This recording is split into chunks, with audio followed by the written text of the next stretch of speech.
You know, I'm not making this video to poke fun at anyone. It's mainly because I actually feel bad for this guy. He just looks uncomfortable, looks out of place, and quite frankly, he looks like he does not even want to be there. Earlier today, some comments about the tragic accident in on 995, and if you want to make any comments with respect to that, feel free. You're recognized. No, I would just really like to, the 95,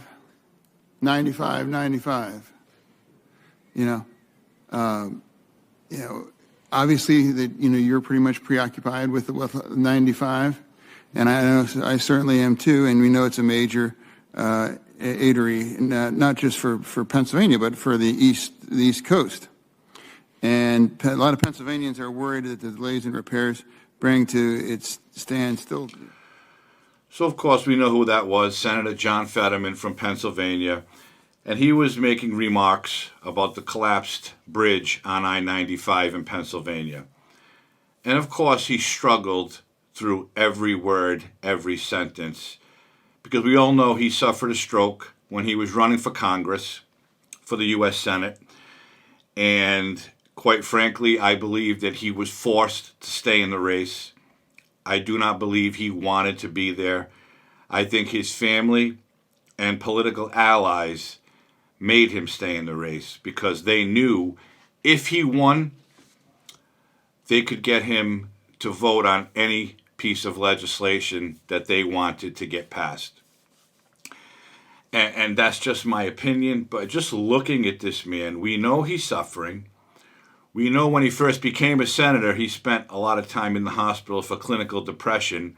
That alone must have been hard. But for him to come out of that and go back to the Senate and just get involved in anything is wrong. I do not believe he should be there. And quite frankly, I don't think he wants to be there. I think he's being forced to stay in the Senate and not step down because of his medical condition. Why people are doing this to him, I have no idea if in fact they're actually doing it. But it just seems that way. This is just another example of Democratic politics that I believe they really don't care about their constituents. They'd rather have a man struggling sit in the United States Senate and barely get by, barely able to speak or be coherent because of the effects of the stroke he suffered, and they have no problem with it. I'm wondering if the constituents who voted for him in Pennsylvania are thinking maybe he shouldn't be there, but I don't know. That's just my guess. But here's another clip of Senator Fetterman with Joe Biden when Biden went down to talk about the collapsed bridge in Pennsylvania. And it's just wrong. It's really, really wrong that they're letting this man do this. A little over a year ago,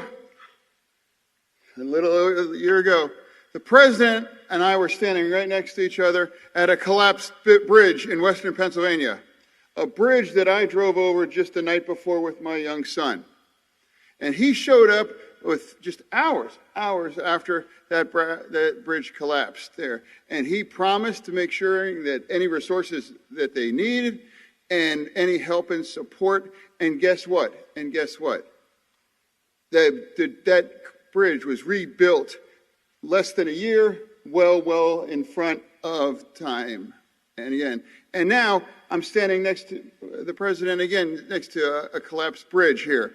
And he is here to commit to work with the governor and the delegation to make sure that we get this fixed quick, fast as well too. This is a president that is committed to infrastructure.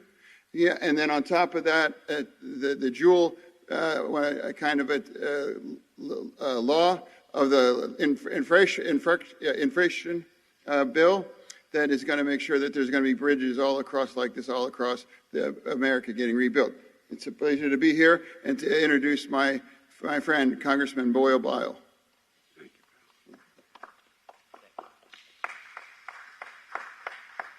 Well, thank you. I'm Congressman Brendan Boyle. Okay, so you heard that. And we all know how Biden speaks, but Biden's also elderly. We all know he gets beat by teleprompters every time he's at the podium. I don't know whose fault that is, if it's his handler's fault or he's just having a hard time reading it. And you know I don't believe that Biden belongs in the White House anyways.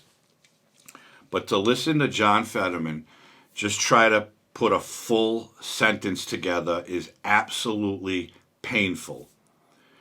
I don't know what the effects are from a stroke, thank God. But wouldn't it be wise for the leaders in the Democratic Party to say, you know what, maybe you should step aside? Maybe we could have a special election because we're not quite sure that you're the right man for this job. And it's not personal. On a medical level, I would think, when you have someone who literally, and you heard both of those clips, cannot put a sentence together, not because he's not smart, not because he's illiterate, because he's suffering the effects of a stroke that he had while campaigning. And it's quite obvious that he's still dealing with that. Why would anyone want to put another human being through that for their own gain? Again, are they telling him, just push through, John, you'll be all right. Oh, by the way, yeah, just vote on this, read this, and then vote on it because we need this to go through. I don't understand how anyone in the political realm could even look at themselves in the mirror knowing that this man is sitting in a United States Senate seat from the state of Pennsylvania when, quite frankly, I don't believe he knows exactly why he's there or what he's doing. And I don't know what kind of politician he was when he was a mayor or when he was a lieutenant governor. He could have been good, right? Could have been. I don't know that. And again, I'm not shitting on Fetterman. I usually like to shit on politicians. But this is painful to see. And I don't even live near Pennsylvania. How do the constituents feel that this man is actually in the United States Senate representing them? Quite frankly, if I was one of those constituents, I'd be pretty alarmed. And I'd be trying to voice my opinion that maybe John Fetterman should step down or maybe just take a break and try to figure something out. Because looking at that man is painful. Like I said in the beginning, he looks uncomfortable. He looks out of place. And he doesn't even look like he wants to be there. Let alone showing up with other politicians, the president, the governor, everybody's in suits and ties. He's got the trademark hoodie, shorts, and sneakers on. Isn't that alone not protocol, if you will, for a senator? I don't know. I don't read their rules. I don't know their dress code. But you would think that being in that high of a public office, you might want to dress up a little bit. So again, this has nothing to do with shitting on anybody. I think the political leaders in the Senate should maybe have a little powwow and realize that this man does not belong in that seat, at least not now, until he figures out what exactly is going on with the effects of that stroke, because he cannot speak coherently. He cannot put a full sentence together. And I really sincerely feel bad for this guy because he just doesn't look like he wants to be there. And if it's his family, his wife, oh, stick it out, Johnny, stick it out. they should be ashamed of themselves, because this man needs something, but it's certainly not a seat in the United States Senate. So hopefully somebody will smarten up a little bit and maybe pull him aside and tell him to take a break, or maybe step down, figure it out, see what's going on, and then go for it again someday. Because as far as I'm concerned, I don't think he's going to do anything good for the state of Pennsylvania, because honestly, I don't think he really understands what's going on. And one more time, that's not shitting on anybody. I really feel bad for the man, because he just does not belong there in a condition like that.